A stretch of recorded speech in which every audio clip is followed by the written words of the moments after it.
Madam شہری اقتدار ہے اسلام آباد، وفاقی دارالحکومت ہے، پھر بھی یہاں پر خاتون جو ہے وہ محفوظ نہیں ہے، وجوہات کیا ہے اس کی؟ آپ یہ دیکھیں کہ ہمارے حالات کس طرف جا رہے ہیں. کبھی آپ دیکھیں کہ پی ٹی آئی کی حکومت میں آپ اگر پیچھے نظر دوڑائیں تو آپ کو محسوس ہوگا کہ دہشت گردی سے ریلیٹڈ بھی یہ کوئی ایسا کیس آپ کو سننے میں نہیں آئے گا، اور خواتین کے حوالے سے بھی مجھے نہیں لگتا کہ کوئی ایسی چیز آپ لوگوں نے سنی ہوگی.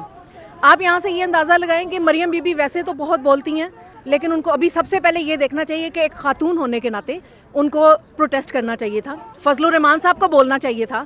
وہ کہتے ہیں کہ پی ٹی آئی کے لوگ عورتیں ناچتی ہیں، گاتی ہیں. اب یہ دیکھیں وہ پروٹیسٹ بھی کرتی ہیں. اب کہاں ہیں سارے؟ کیوں کوئی بیان نہیں دے رہا؟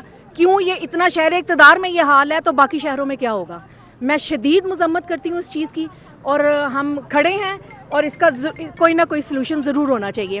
اور میں مریم سے یہ ریکویسٹ کرتی ہوں کہ پلیز آپ اس کے اوپر ضرور کچھ نہ کچھ اسٹیٹمنٹ دیں، اور اتنا پاورفل ہونا چاہیے کہ ہم لوگ کہاں جا رہے ہیں اور ہم کہاں پہ واپس پیچھے آ رہے ہیں. وہ صحیح کسی نے کہا کہ پتھروں کے زمانے میں ہم لوگ جا رہے ہیں جہاں پہ لوگوں کی عزتیں بھی محفوظ نہیں تھیں. تو ہم یہاں کھڑے ہیں، مزاحمت کریں، شدید مذمت کرتے ہیں اس کی، اور بس دیٹس اٹ. اچھا، یہ بھی تاثر دیا جاتا ہے کہ عورتوں کا جو لباس ہے اس کی وجہ سے یہ جو مرد ہے افیکٹ ہوتا ہے، اس کی وجہ سے یہ واقعات رونما ہوتے ہیں. کیا لباس؟ مطلب کیا؟ سوری ٹو سے کوئی وہ بے لباس تو نہیں تھی نا. ایک پراپر طریقہ بنایا گیا ہے کہ خاتون کو اجازت دی گئی ہے کہ بھئی آپ یہاں پہ آ سکتے ہیں. پارک تھا نا، وہ پارک میں وہ وہی چیز ہے جو وہ کر رہے ہیں. کیا آپ کا کیا مطلب ہے کہ عورت کوئی بھی کہیں جا رہی ہے تو اس کو پکڑ کے یہ سب کچھ کیا جائے گا؟ ایسے تو نہیں ہوتا. یہ ایک اسلامی ملک ہے. وہ مدینے کی ریاست والا کنسیپٹ جو تھا وہ دیکھیں، خان گیا تو وہ بھی گیا. اب یہ مدینے کی ریاست نہیں ہے نا، اس لیے کھلا جو مرضی کریں. تو ان چیزوں کو کائنڈلی میں کہہ رہی ہوں حکومت سے بھی کہ یہ دیکھیں کہ یہ چیز آپ لوگوں کے ہوتے ہوئے یہ سب کچھ ہو رہا ہے.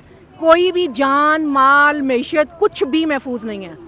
تو ہم شدید مذمت کرتے ہیں کہ اس کے خلاف قانون بنایا جائے اور فوراً ایکشن لیا جائے اس کے خلاف. اچھا، یہ ریپسٹ ہے، ان کی کیا سزا ہونی چاہیے؟ میں اگر ایز اے عورت اگر آپ مجھ سے پوچھیں گے تو میں تو کہوں گی ان کو پھانسی کی سزا ہونی چاہیے. اس سے کم پہ نہیں ہونا چاہیے.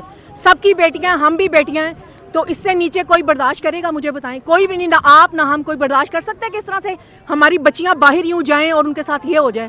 میری طرف سے تو میں تو ریکویسٹ کرتی ہوں کہ ان کو بالکل نہیں چھوڑنا چاہیے. ان کو پھانسی سے کم کی سزا نہیں دینی چاہیے. اس طرح کے واقعات کی روک تھام کے لیے حکومت کو کیا اقدامات اٹھانے چاہیے؟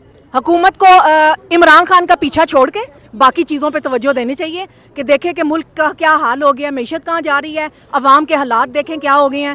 کل کو ابھی آپ نے دیکھے نہیں ہے، یہ تو ایک ریپ کیس ہوا نا. اس کے علاوہ آپ کو بتائیں کہ جو لوٹ رہے ہیں لوگ، آپ نے باقی شہر اقتدار میں دیکھے کیا حالات ہیں. لوگ چوریاں، ڈکیتیاں، رازداریاں، کسی کو پتہ ہے؟ نہیں پتہ. تو کائنڈلی حکومت اس طرف سے، خان صاحب کی طرف سے ذرا اپنی توجہ اٹھا کے لوگوں پہ دے جن کی وجہ سے وہ چل سکتے ہیں. Thank you so much.